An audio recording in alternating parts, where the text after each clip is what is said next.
तो कार्यक्रम का निमंत्रण देते हैं, हम भी कह देते हैं हाँ हाँ आ जाएंगे। फिर हफ्ता भर पहले आए, बोले आपको उसमें कुछ बोलना भी है। मैंने बताया कि वो मेरा बालेश्वर जी से कोई संबंध परिचय नहीं है, बोले मेरी 2-4 बातें बोल दीजिए। और आज यहाँ देखा इसको लिखा हुआ था मुख्य वक्ता, तो एक बड़ा असमंजस हो गया है। बालेश्वर जी से मेरा परिचय कुल जमा 5 मिनट का है। लखनऊ में जिन दिनों में राष्ट्रधर्म में सहायक संपादक था, तो हमारे संपादक आदरणीय अभय जी, जो हमारे गुरु भी हैं लेखन के क्षेत्र में, उन्होंने मुझे बताया कि बालेश्वर जी आए हुए हैं, चलो जरा उनसे मिलने चलते हैं। तो मैं उनके साथ गया, तो मेरी 5 मिनट में उनसे भेंट हुई। इसलिए जो कुछ भी मैं उनके बारे में बोलूँगा वो किताबी ज्ञान है। तो उनकी एक बहुत मोटी किताब उनके जीवन के ऊपर छपी है, प्रभात प्रकाशन से, वो मेरे पास है, मेरी लाइब्रेरी में है। जो कुछ मुझे बोलूँगा वो उसमें से संबंधित है। बालासोर की बात बताई चंद्रला जी ने। उनका जन्म बालासोर उड़ीसा में है। बालासोर का मूल नाम बालेश्वर ही है। बालेश्वर से अपभ्रंश होकर बालासोर हो गया, इसलिए इनका नाम भी बालेश्वर अग्रवाल हुआ। पिताजी इनके जेलर थे, इसलिए शिक्षा दीक्षा बहुत अच्छी हुई, BHU में हुई, बिहार में हुई, जहाँ जहाँ उनके पिताजी सर्विस में रहे। नौकरी की कुछ दिन तक, लेकिन उनके मूल में संघ का काम करने की इच्छा थी, इसलिए उन्होंने संघ का प्रचारक जीवन स्वीकार किया। 1948 में जब संघ के ऊपर प्रतिबंध लगा तो जेल गए, और जेल से आने के बाद फिर संघ की योजना से जैसे जैसे उनको काम बताए गए वैसे वैसे करते रहे। लेकिन स्वभाव लिखने पढ़ने का था, पत्रकारिता का था, इसलिए धीरे धीरे वो उस तरफ खिसकते चले गए। 2 चीज़ें बालेश्वर जी से जुड़ी हुई हैं, एक हिंदुस्तान समाचार और एक अंतर्राष्ट्रीय सहयोग परिषद। तो 1948 में इस हिंदुस्तान समाचार की स्थापना हुई।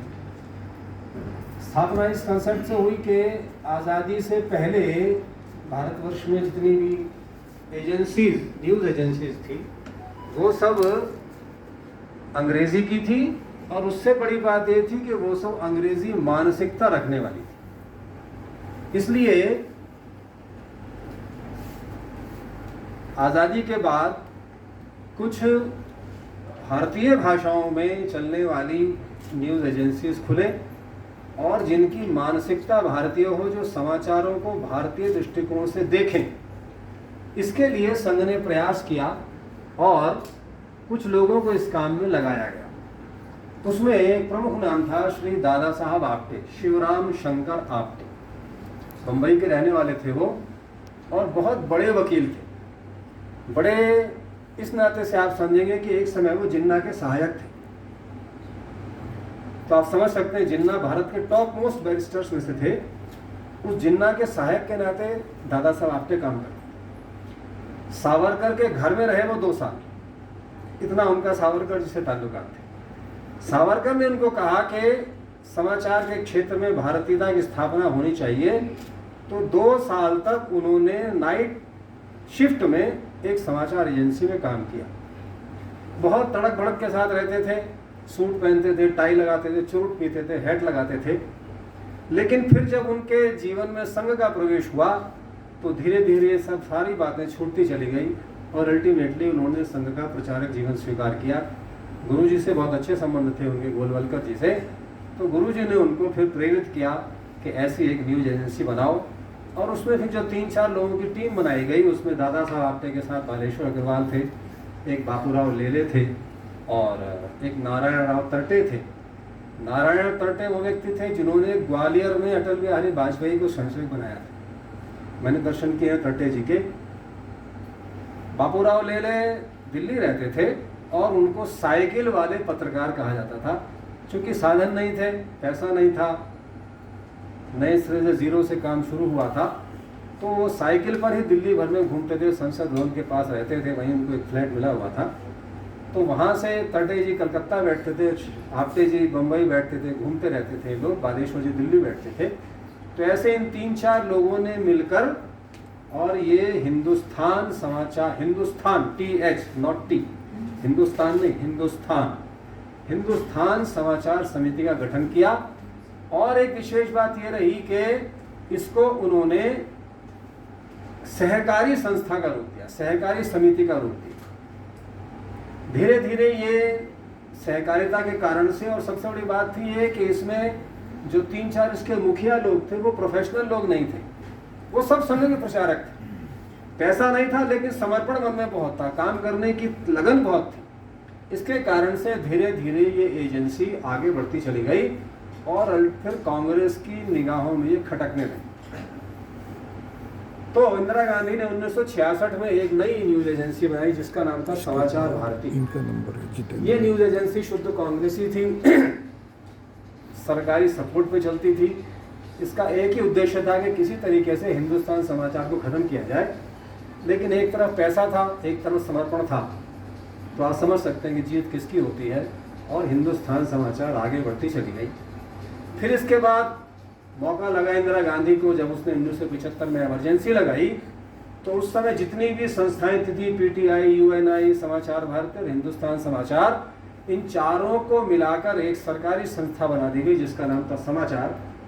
चारों को उसमें मर्ज कर दिया गया और हिंदुस्तान समाचार का जो भी फर्नीचर था, जो भी सामग्री थी, वो सारी की सारी उन्होंने खुर्द-बुर्द कर दी। लेकिन इसके बावजूद हिंदुस्तान समाचार ख़त्म नहीं हुई।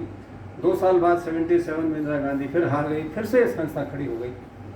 लेकिन जनता पार्टी में समाजवादी लोग बहुत थे, पुराने कांग्रेसी लोग बहुत थे।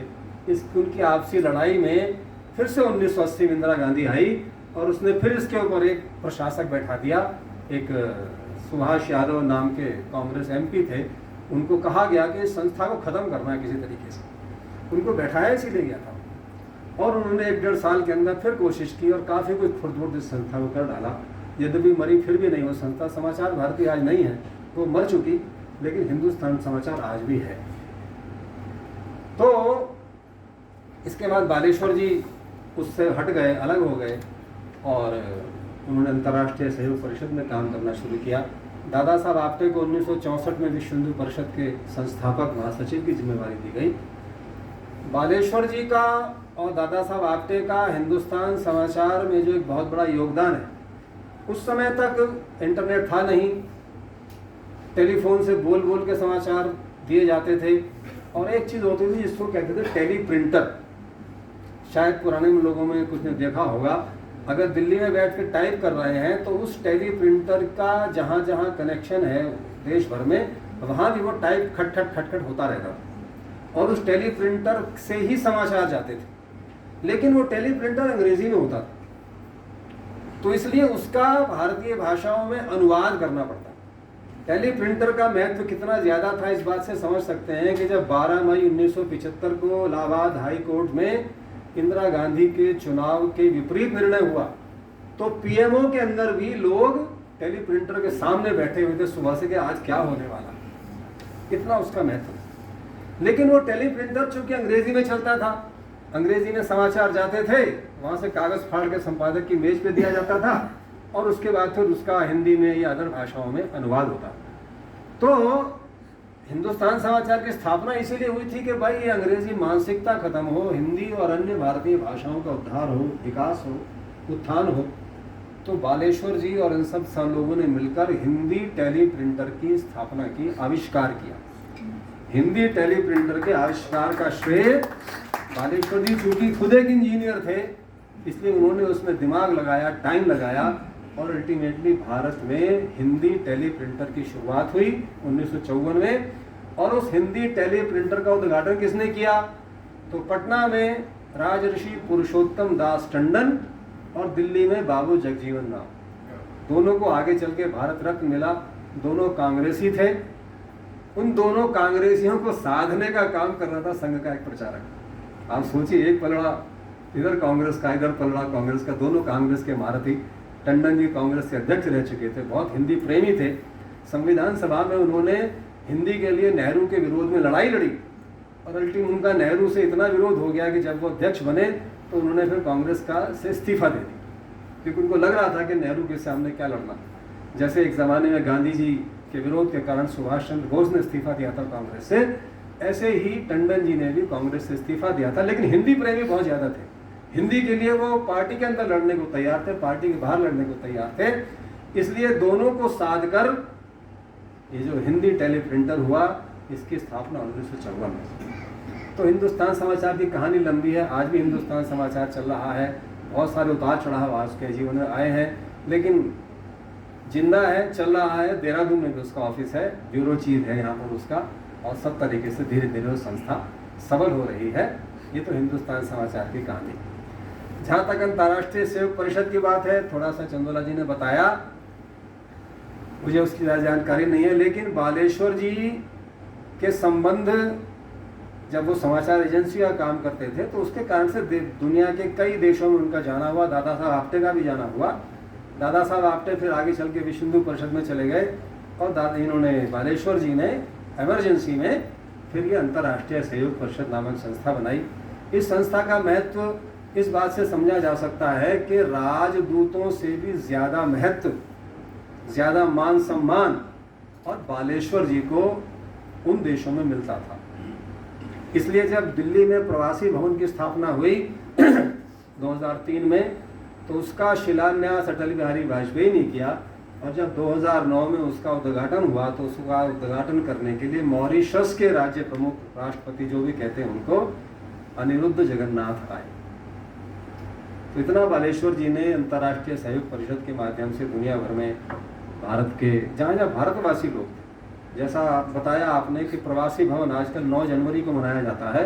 9 जनवरी को इसलिए मनाया जाता है कि 9 जनवरी 1915 को गांधी जी भारत आए थे, बम्बई में पानी के जहाज से उतरे थे, तो इसलिए 9 जनवरी को प्रवासी दिवस मनाया जाता है। लेकिन इस प्रवासी दिवस की कल्पना ये बालेश्वर जी ने सबसे पहले दी थी, और उन्होंने भारत में दिल्ली में एक सम्मेलन किया था, जिसमें दुनिया भर में जो सांसद, दुनिया भर में जो सांसद भारतीय मूल के हैं, उन सबका दिल्ली में उन्होंने एक सम्मेलन किया। उसके बाद एक प्रवासी सम्मेलन किया। ऐसे कई सम्मेलन उन्होंने दुनिया में किए, जिससे ये प्रवासी भारतीय और प्रवासी सम्मेलन का कंसेप्ट धीरे धीरे भारतवर्ष के अंदर डेवलप हुआ। तो ऐसे बालेश्वर जी का बहुत बड़ा योगदान हिंदुस्तान समाचार में और अंतर्राष्ट्रीय सहयोग परिषद में है। वो भारतीयता के सेतुबंध थे, सबके बीच में समन्वय स्थापित करना, सबके जोड़ने वाले की भूमिका थी। ये उनका शताब्दी जन्म वर्ष है। ऐसे समय में मैं उनकी स्मृति को प्रणाम करता हूँ। बहुत धन्यवाद।